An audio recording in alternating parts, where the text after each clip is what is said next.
I think I'll go for. I think he might start early, so we gotta be ready for that. Well, that's when he fights fighters like Zab Judah who don't get in shape for fights, and Manny Pacquiao does, and we won't get tired. Believe me. But will he be different from the Mayweather you fought with De La Hoya? Yeah, I think he's older and slower. To be a greatest is not based on your record undefeated. Because there's so many fighters na nag-retire na undefeated. Of Manny Pacquiao back at Wildcard, like he's never left, ready to go again, working with Freddie Roach. I feel like I'm back in 2010, the Wayback Machine. Pacquiao looked pretty good in some of the videos that I saw, like he wasn't in horrible shape. You said that you saw that Pacquiao has his fire back. When did you see that move, or when did that come into your conscience? When I watched him sparring for the first 2 weeks, it was just, the in and out, the speed, making the guy, catching the guy 3-4 punch combination and getting out, making a miss. It was enjoyable to watch. It really was.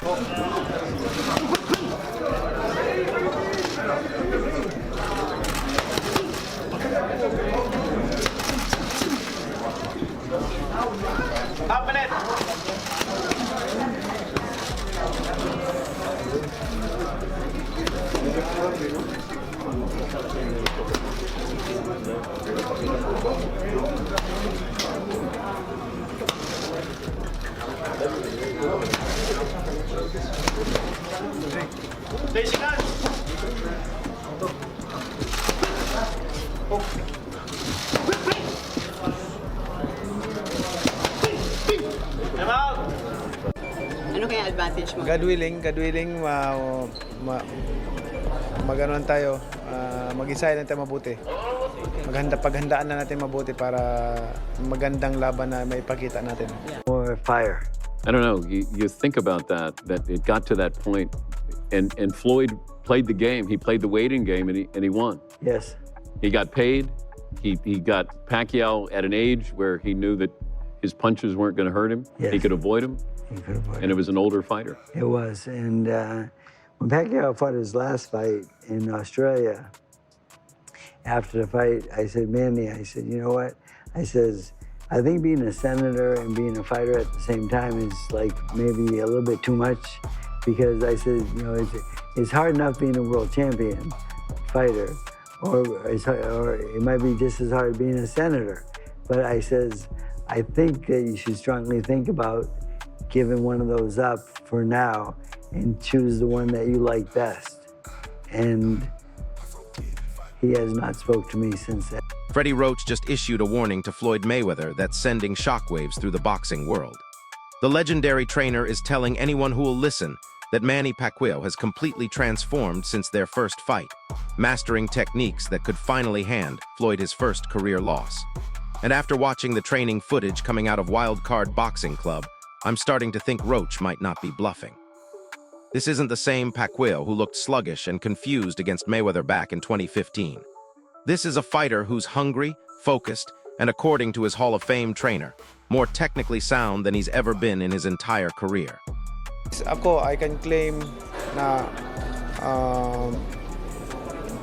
first 8 different weight division, which is the hardest accomplishment na in boxing. And the only one. The only one.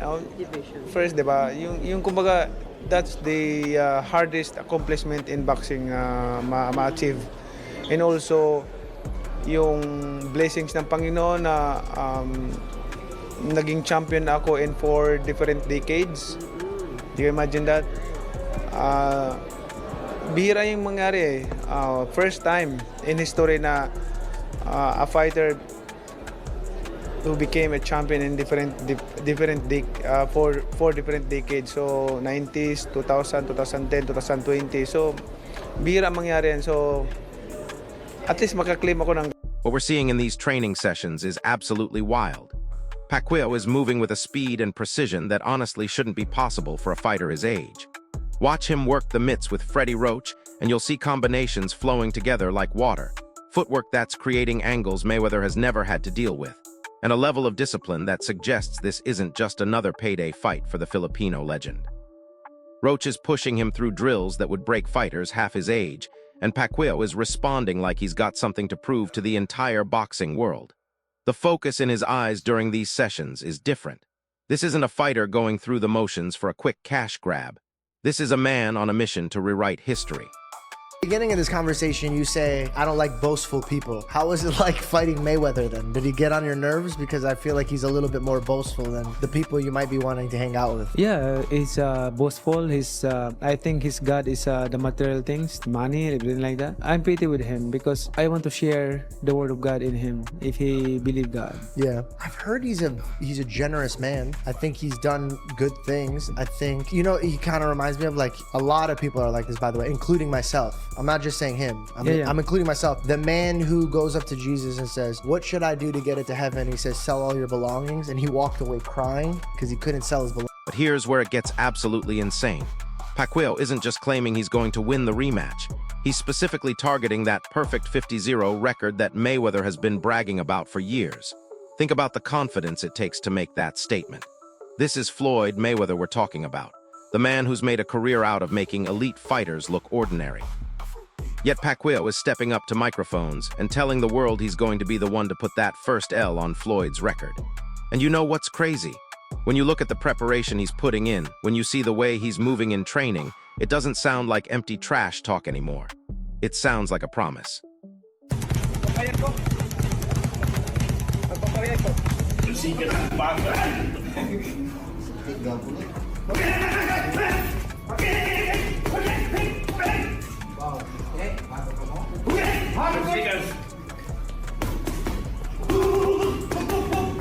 Now Freddie Roach is breaking down exactly what went wrong in their first encounter, and his analysis is eye-opening. He's admitting that the Pacquiao who showed up to face Mayweather in 2015 was a shadow of his former self. Older, less sharp, coming off that brutal knockout loss to Juan Manuel Marquez that clearly affected his aggressive style. Roach explains that Floyd controlled every aspect of that fight because Pacquiao wasn't the same fighter who terrorized the welterweight division for years. But here's the kicker. Roach is saying that version of Pacquiao is gone. The hesitant, cautious fighter who let Mayweather dictate the pace has been replaced by someone who's rediscovered the killer instinct that made him a legend in the first place. Mayweather's a boring fighter. I mean, you know, the presentation is flashy, but he's a defense-first fighter. There's nothing to, when you watch him, you go, oh, okay, didn't get hit again, and he didn't get hit again. You know, tactically, he's brilliant, but not exciting. So, hey, if you sign up for it, go get him.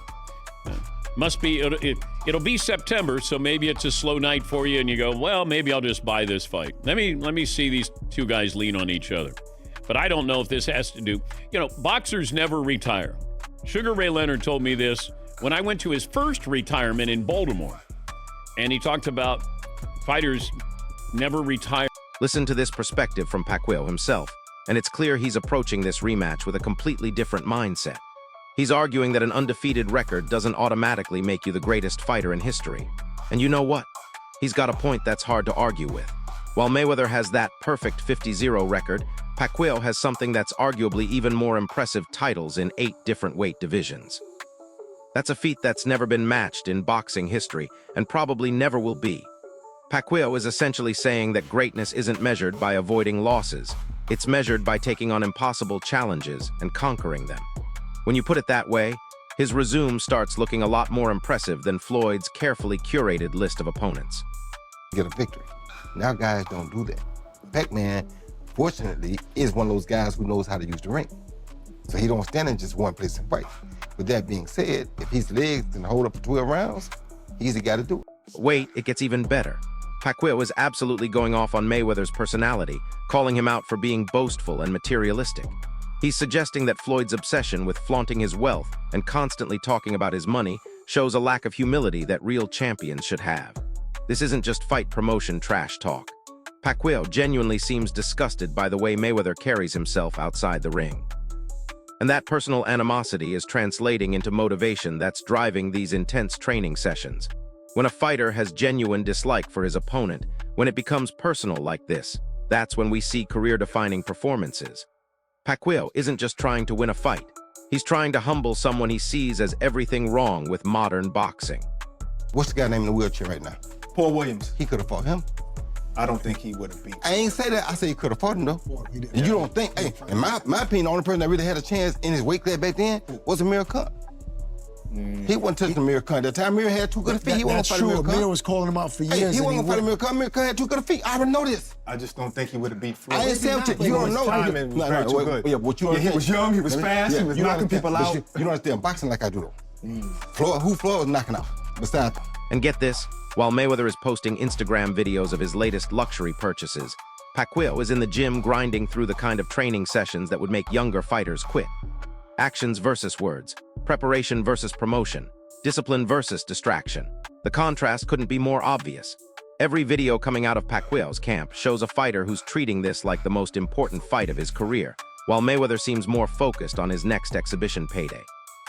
That difference in approach could be exactly what tips the scales in a rematch that everyone assumed would play out exactly like the first fight.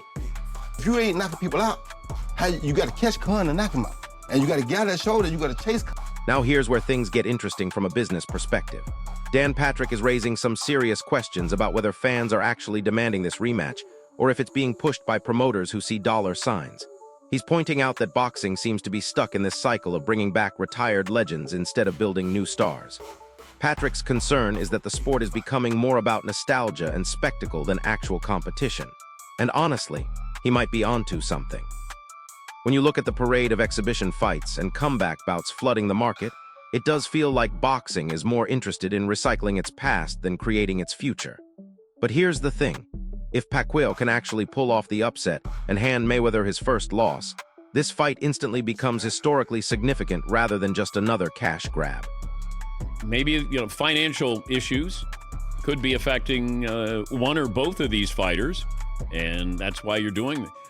I don't know why you watch this unless the undercard is really good. Maybe the novelty of being in that building, having a boxing match in the Sphere, but it's real. It's real. Does Conor McGregor get the winner of this fight? I mean, now, if Conor McGregor got to do MMA against Floyd, now that would be fun. That would have been interesting. But it's like, and then do one of the brothers, what are their names? The Paul brothers, do they get to fight somebody? I mean, is this where boxing is? Roy Jones Jr. brings a completely different perspective to this whole situation, and his analysis of Pacquiao's fighting style is absolutely brilliant. Jones breaks down how Pacquiao's greatest weapon isn't his power, it's his constant movement and unpredictable rhythm. He explains that Pacquiao never stays still long enough to become an easy target, which creates confusion for even the most skilled opponents. This is crucial when you're talking about facing someone like Mayweather, whose entire defensive system is built on timing and prediction. If Pacquiao can maintain that fluid movement style, if he can attack from angles that Floyd hasn't prepared for, Jones believes it creates problems that even Mayweather's defensive genius might not be able to solve. Every step sets up the next strike, every movement has purpose, and that kind of calculated chaos is exactly what could break down Floyd's defensive shell. Yeah, but when you start to read articles of, he's got things in foreclosure, and I can't imagine that you would lose but Mike Tyson did. But then, we had people stealing right in front of him. That was the difference here. But with Floyd, I thought Floyd was like a Darrell Revis kind of businessman. So if he's coming back because he needs money, that is sad. Yes, Todd. How much money, and I don't understand the financial part of how they get millions of dollars to have these fights that supposedly are kind of ridiculous and it's like an exhibition nobody wants to see. How much of that money is based on who goes to the fight and as far as people that are buying pay-per-view? What if so many people decided I'm not going to the fight, I'm not going to watch it on pay-per-view, they're still going to get millions of dollars? There's still enough money out there to pay these. But Jones takes it even deeper, explaining that Pacquiao combines physical speed with boxing intelligence in a way that lets him read reactions and adjust in real time. This isn't just about throwing fast punches. This is about a fighter who can turn defense into offense within seconds, who can adapt his entire game plan based on what he's seeing in the ring. Jones points out that this mental agility is what separates good fighters from great ones, and it's something that doesn't necessarily fade with age the way physical attributes do. If Pacquiao's mind is still sharp, if he can still process information and make split-second adjustments, then his experience advantage over the Mayweather of today could be the deciding factor in a rematch. Look, I can post a video and look good for 10 seconds right now, just like when Mike Tyson looked like a when he was promoting the Jake Paul fight. You writers and you guys with the non-boxing, I need to get those videos out of your head, because they're just clips. Anyone could look good for that long. I can train you to look good for 10 seconds. It'll be pretty hard, but I can train you to look good for 10 seconds on video. So don't worry about that. I look, Bob Arum knows what he's talking about, because it's the legs that's going to get to Pacquiao, not the power, not the explosive speed in front of a heavy bag. But whenever you're in front of an opponent and he's going to be moving around, it's the legs that are going to fail you. They're going to betray you. The power's not going to betray you. That lasts until the very end. His punch resistance, that's not going to betray him, because that never goes. Speed, and it's because you rely on your legs. That's the thing that goes at age. So at 46 years old, Manny Pacquiao's not going to have zero. However, Dan Patrick isn't buying into the hype, and his skepticism is worth considering. Pacquiao only got knocked out 3 times in 72 fights.